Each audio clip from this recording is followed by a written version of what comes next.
புடலங்காய் பொரியல் எங்கள் அம்மா செய்கிற மெத்தடில் செய்து காட்டியிருக்கிறேன். எப்படி செய்யலான்ட்டு பார்க்கலாம்.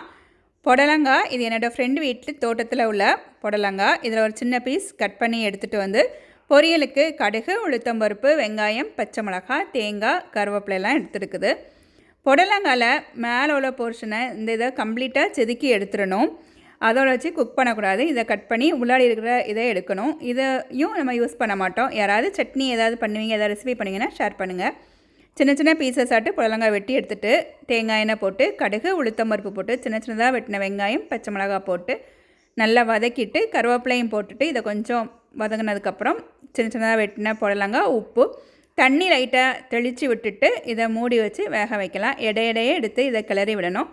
வச்சுட்டு திரும்பவும் மூடி வைக்கலாம். இது நல்லா வெந்துட்டானும் பார்த்துட்டு நல்லா வெந்ததுக்கப்புறம் திருவண்ண தேங்காவை போட்டு ஸ்டவ்வை ஆஃப் பண்ணிவிட்டு நல்லா கிளறி எடுத்தால் ரெடி ஆகும். ரொம்ப டேஸ்ட்டாக இருக்கும். ட்ரை பண்ணி பாருங்கள். தேங்க்யூ.